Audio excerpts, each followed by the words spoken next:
Welcome, and thanks for joining us for this episode of Scope. The government should do more to restrict the emergence of informal settlements. The PNG National Research Institute has released a research paper on initiatives to address the emergence of informal settlements, suggesting for government to consider focusing and promoting preventive measures to avoid emergence of informal settlements and forceful evictions of the informal settlement dwellers. The National Research Institute Spotlight Volume 15, Issue 8, titled Initiatives to Address the Emergence of Informal Settlement in Urban Areas of Papua New Guinea, is a research by local fellow Logea and senior research fellow Dr. Lindsay Kutan. Both have stated that the rapid increase in informal settlements poses a threat to proper and orderly urban development in Papua New Guinea.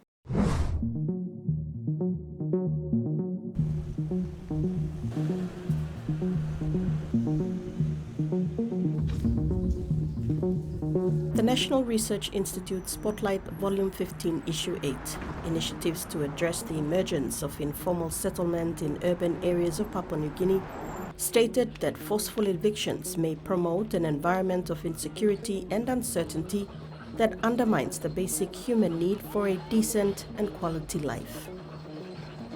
The research paper has made suggestions to government to consider focusing on promoting preventative measures to avoid emergence of informal settlements and forceful evictions of informal settlement dwellers. Some of the concerns that should be addressed by the government, as suggested in the paper, include weak enforcement of laws, regulations and policies, acquisition of customary land for relocation of informal settlements, and housing affordability problem. The authors also suggested the following potential policy intervention initiatives to address informal settlements: upgrading of settlements through successful and sustainable upgrade program, relocating of squatters on existing state land, providing affordable housing for different segments of society and different income level, strengthening physical planning and building board regulations, and discouraging new settlements by ensuring that no new settlements emerge as a result of the upgrade program. The research has made several important points to prevent a surge of informal settlements. The rapid growth of informal settlements in urban areas of PNG threatens orderly development of towns and cities. Recent government initiatives to address the rise of informal settlements have included evictions and the settlement to suburb upgrade program. The research states that in the absence of effective customary land administration, settlement to suburb upgrade on customary land may not work. The research goes to recommend that to address informal settlements, those to be relocated should be done on state land only. Settlements to be upgraded should be done with care to discourage emergence of new ones. Affordable housing should be provided, and enforcement of regulations should be strengthened. This paper makes reference to the eviction exercise at Garden Hills in Port Moresby in December 2021, particularly highlighting the policy implications drawn from the response of customary landowners resenting the notion of the government to resettle the displaced settlers on customary land. It emphasizes on the weak or lack of enforcement of policy framework that encourages preventative measures rather than resorting to evictions. Furthermore, it highlights the policy directions concerning upgrading informal settlements rather than the resettlement initiatives as the means of formally engaging the residents of settlements. With the potential policy intervention initiatives to address settlements, a key question in relocating squatters on existing state land is whether resettling people is in the best interest of the general public. According to the report, observations suggest that customary land that is acquired for resettlements is often done through compulsory acquisition, meaning in Section 12 of the Land Act 1996 is intended for public purposes such as schools, roads, and health facilities. And so it remains to be clarified that settlements qualify as a public purpose. However, the report states that given the informal settlement dwellers also have a right to a decent living, any plans for relocation of existing informal settlements in the future should be implemented on state land only. Discouraging new settlements is another potential policy intervention initiative. Current initiatives on settlements, such as NCDC's Settlement to Suburb Upgrade Program, should be geared towards ensuring that no new settlements emerge as a result of the upgrade program. According to the report, Settlement to Suburb Upgrade Program has the potential to encourage the emergence of new informal settlements if care is not taken to monitor the implementation and effectiveness of the program. The researchers say at the moment there is no guarantee that current initiatives to address settlements will stop new settlements from emerging. The report concludes that evictions of informal settlements can be avoided in the future if preventative measures are applied or proactive initiatives are introduced. Also, resettlement on customary land should not be encouraged because the government made a commitment not to take land away from customary landowners by acquiring land. Landowners should be encouraged to register their land and to release their land for development through leases for housing. To prevent evictions, resettlement, and unlawful occupation of land in Port Moresby in the future relocations should be done only on state land, provided that it is in the best interest of the general public. Affordable housing should be provided for different segments of society with different income levels, and strengthen enforcement of regulations and discourage new settlements from emerging. When we come back, autonomous region of Bougainville to establish innovation hubs for women and youth.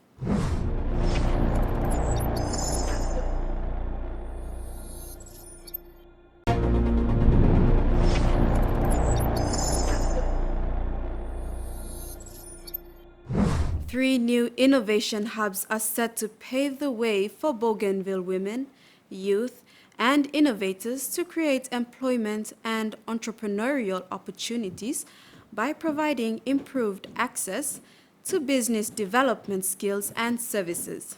The Bougainville Innovation Hubs will help begin their entrepreneurial journey, improve their financial literacy, and look to resource themselves with the necessary knowledge and skills towards participating in a digital and technological-focused future. These skills and knowledge are the necessary precursors to developing and sustaining viable micro, small, and medium enterprises across Bougainville. New innovation hubs will be established to accelerate business opportunities for Bougainville women and youth to have direct access to foster employment and entrepreneurial development in Buka, Arawa, and Buin. This follows the signing of a Memorandum of Understanding between Autonomous Bougainville Government and the United Nations Development Programme, UNDP, in Buka recently. The signing ceremony took place at the Buka Polytechnic College at Ujena in front of a jubilant crowd to mark the start of the project. The Bougainville Innovation Hubs will provide a platform where women and youth from Bougainville can begin their entrepreneurial journey, improve their financial literacy, and look to resource themselves with the necessary knowledge and skills towards participating in a digital and technologically focused future. These skills and knowledge are the necessary precursors to developing and sustaining viable micro, small and medium enterprises across Bougainville. The innovation hubs will be funded by the government of Japan and will essentially be a one-stop hub for the women and youth of Bougainville. ABG President Ismail Toroma was present at the ceremony, along with several cabinet ministers and members of the Bougainville House of Representatives and Chief Secretary Shedrick Himata. President Toroma, in his address, stated that Bougainville has enormous potential for economic development. The second point of my 6-point strategy on economic growth and control. Through this strategy, my government recognized the need to develop Bougainville's economy through a more practical approach. It encourages development industries and economic sectors those Bougainville are already involved in. I am aware that our efforts to promote economic growth cannot be limited to local knowledge and experience alone. In today's global community, there is a need for information sharing in all aspects of development for Bougainville to achieve economic independence. And to be an active member of this global community as we be open to sharing knowledge, skills, and experience that promotes growth and prosperity.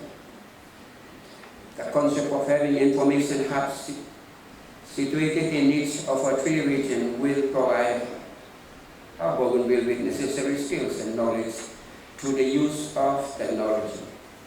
This will enable them to keep track of their supply chain as well as improving their financial capacity on entrepreneurs. The innovation hubs will support early-stage entrepreneurs through education, mentorship, and infrastructure to help accelerate business ideas. I think you have many of them already, but they need a space to develop their ideas.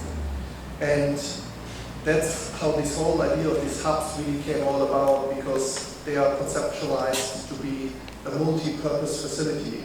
It's not a strict classroom, it's not a strict teaching place. It's a place where you can, of course, receive training, but it's also a place where you can co-create, where different innovators, entrepreneurs can join together, can work together, exchange ideas, access the internet, get some skills training, develop new ideas, and develop their businesses. And it will facilitate those entrepreneurs to access new resources and areas where they can collaborate across sectors and industries. And we do work with those enterprises specifically to empower youth and women. There's a lot of space in this area. We see already many of the small, micro, medium enterprises actually led by women. And I think if we provide such platforms for them, they can really take off. One of the ideas is also to increase financial literacy and to build business. The innovation hubs will be supplemented by an intensive industry focused on business programs in 5 industries identified under the ABG's Socio-Economic Baseline Survey report, including copra, cocoa, fisheries, tourism and hospitality, and mining equipment and technical services. Construction of the innovation hubs are expected to happen in September this year. While construction of the hubs is ongoing, there is an opportunity to deliver and provide education and training activities aligned to the needs of Bougainville communities. The signing also coincided with an open day, providing an opportunity for communities to meet with facilitators and get an initial peek into how the education and training will be delivered over the next 6 months. After the break, PNG embraces mini games, spoils, and some new records.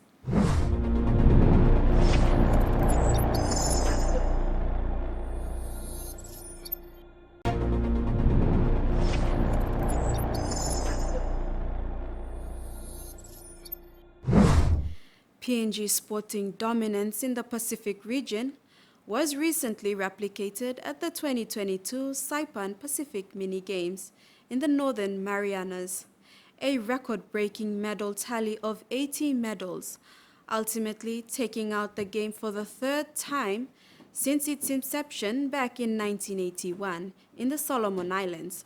The last time PNG won the games in foreign soil was in Wallis and Futuna 2013 and in the Cook Islands 1985. Athletics alone had the biggest number of 38 athletes and 7 officials, including the para-athletes. Team PNG's chef de mission Killer Dick said although PNG only participated in 5 sports, weightlifting, tennis, VAA, athletics, and golf, the outcomes were quite overwhelming with athletics contributed the biggest medal haul of 62 to Team PNG's total, including 6 from para-athletes. Before the Team PNG left our shores, PNG Olympic Committee President Sir John Dawanikura, in his farewell remarks, reminded the athletes and team officials to be good ambassadors of the country when donning the PNG colors at the Games. Team PNG's dominance at the recent mini-games started on a flyer, with tennis picking up first medals through the Apisa sisters, Violet and Abigail, in the women's double. The medal haul continued in weightlifting, with the Hanobara duo Dikatoa and Moria Baru bagging 3 gold medals each. VAR teams also did tremendously well, with the women's team picking up silver, while athletics was a class above everybody, dominating the track and field events for an incredible medal haul of 80, propelling PNG to the top of the overall medal tally at the end of the Games. For the first time in the history of the Games, Team PNG took a much smaller contingent, only comprising 8 sports from the 9 on offer: weightlifting, tennis, VAR, athletics and golf, with athletics making up bulk of the contingent, with 37 athletes and 7 officials, including 4 para-athletes. The outcomes were quite overwhelming, with athletics contributing the biggest medal haul of 62 to Team PNG's total, including 6 from para-athletes. Team PNG were off to a brilliant start with tennis, recording a first medal through the Apisa sisters and their aunt. In weightlifting, Moria Baru closing out the day by taking out 3 gold medals and breaking the Pacific Games record in the clean and jerk at 151 kg. In the midst of all that historic news for PNG and Oceania as a whole, PNG's top female weightlifter Dikatoa was inducted into the International Weightlifting Federation Hall of Fame. Dika is the second athlete from Oceania to receive this honor. Sam Kofa is the other athlete. Toa, alongside younger sibling Thelma, competed in the 49 kg and went on to win gold for Team PNG. It's a privilege and honor, and also it's overwhelming.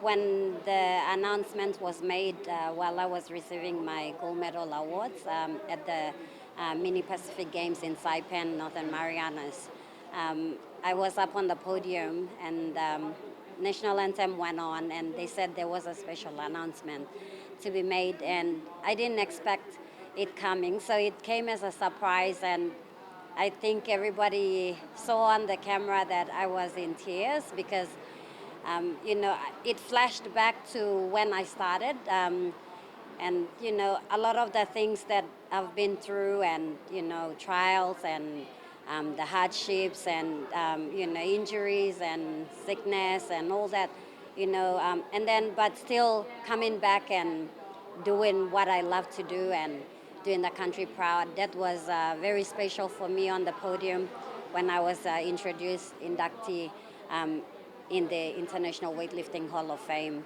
Yeah, it was very special because not just receiving my 3 gold medals, and also breaking another record in the Oceania region with my 13th time Oceania title, and also again being an inductee in the IWF Hall of Fame. So. The athletics competition was staged at the main Oliai Sports Complex and featured PNG among 17 other countries with over 300 athletes. In the orcathlon event, Carol Eager picked up gold for PNG in the track and field finals, and Topal took out gold, and Rally Capitan got silver in the women's long jump event. Actually, I was really happy with my performance at the mini games because in all the 3 jump, we took back all the gold, the 3 golds to Papua New Guinea. Even though I didn't get gold in the long jump and triple jump, but at least one of my teammates got that back, and I just had to do my best in the high jump to take back the gold from Fiji. So yeah, it's actually my third mini games. My first mini games was in 2013 at Wallis and Futuna. My second one was in Vanuatu, 2017, and this is my third one in Saipan. So yeah, really excited. In the women's 1500 meter, Scholastica Herman bagged another gold while Mary Koa got bronze. For the men's 800 meter final, there was some banter, color and flair from Adolf Kauba and Ephraim Lukin, both cruising home to take out gold and silver respectively for PNG. In the men's javelin, Lakona Gereka picked up silver. In the women's 400 meter event, Leonie Bao picked up gold and Isila Apcook got bronze. Saving the best for last with the final event of the night, Donna Longwood took out another gold in the women's 100 meter ambulant event, while Abraham Stephen took out gold in the men's 100 meter. I have mixed emotions. I'm happy, sad, but also very emotional. I am excited to be flying the national flag abroad and winning the gold. Also said that I was hoping my mom was around to see that and all that. But I'm proud and happy that I did get the gold for the country and putting the country on the map abroad in the Mini Pacific Games, and also it's a great first experience for me. Commonwealth Games I wouldn't attend because of my classification. But I'm preparing for some other events, and also most importantly the Pacific Games next year. The men's 4x100 meter relay was quite a pure heart-stopper. Leading from the front in the men's 4x100 meter relay was Pies Wizil, accompanied by Leroy Kaumu, Terence Talio and Emmanuel Anis, only to be denied gold after Anis succumbed to an injury just before the finishing line. But through pure determination and support, he hobbled across the line to secure bronze for PNG. However, Team PNG did not disappoint, with our ladies taking home the gold medal in the women's event, consisting of Adrien Monagi, Toya Whistle, Isila Apcook and Leonie Bao. To be honest with you, my preparation wasn't for the mini games or for the Commonwealth Games, but go there and then winning is winning, so it wasn't a good time, but happy for the gold medals and thing for the country. I'm not really impressed with my performance, I should say. Be honest, my preparation was, my concentration for the Commonwealth Games, but the mini games is just a build up for the Commonwealth Games. Well, people say, certain age that you're going to be in, and people think that I'm not gonna make it that well, but you know what? Example like Dika, they put all over a frame, and we're still in it, and I'm so happy about what I achieved for the mini games. The time wasn't great, but happy for the winning. Taking home silver and bronze medal in the high jump event for PNG was Carol Iga and Peniel Richard. Two combos in the men's 400 meter event saw Shadrach Tansi and Emmanuel Wanga both brought home the gold and silver medals, while Siune Kagel took the silver medal in the men's 5,000 event. At the conclusion of the one-week Pacific Mini Games, Team PNG was crowned the ultimate overall winners of the Games for the third time, with a record-breaking medal tally of 80 medals, and ultimately taking out the Games for the third time since its inception back in 1981 in the Solomon Islands. The team returned home on the 26th of June 2022 to a formal welcome reception at the Gateway Hotel in Port Moresby. This will be the third time in Team PNG's history to have won the Games on foreign soil. So we have previously achieved this feat in Cook Islands in 1985, was in Futuna in 2013, and now the Northern Mariners in 2022. Though our participation was limited to 5 of the 9 available sports, we were strategic in selecting and attending sports where we believed we had the best medal chances. And this was justified in Team PNG winning the Games and topping the medal tally. Secretary for the Department of Prime Minister and National Executive Council Ivan Pomaleo was there to congratulate and welcome the team home on behalf of the Prime Minister. But I'm truly excited to be here to speak on behalf of the Prime Minister. I'm honored to to welcome all of you back home. So welcome home. I want to congratulate you for the total medal count of 80, 33 golds, 37 applause, silver 28, bronze 19. I want to also acknowledge specifically the athletics team for contributing 23 golds, 23 silvers and 16 bronze. I want to congratulate the golf team for doing your best. Your time will come. Managing Director of Kumul's Consolidated Holdings, Dr. David Kawanamur, was also present to congratulate the team on behalf of major sponsor. Topping the medal tally is not an overnight achievement, and we'd like to thank all the athletes, their families, and those who give them support, as well as the coaching staff for their hardships and sacrifices to get this far. Whether you may have achieved your goals or not won a medal yet, this is a good time to reflect on those goals and adjust your plans where necessary going forward. With the 2023 Pacific Games approximately 16 months away, we will continue to support Team PNG through its performance strategy.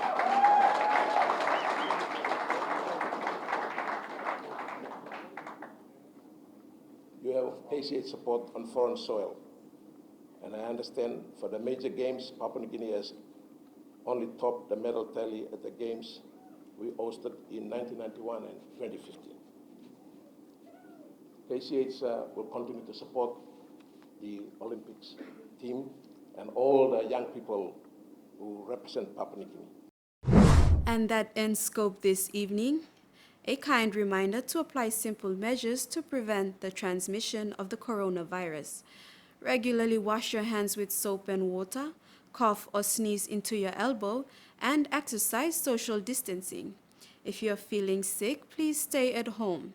You can also call the COVID-19 hotline number for more information or assistance. Thank you for your company. Bye for now.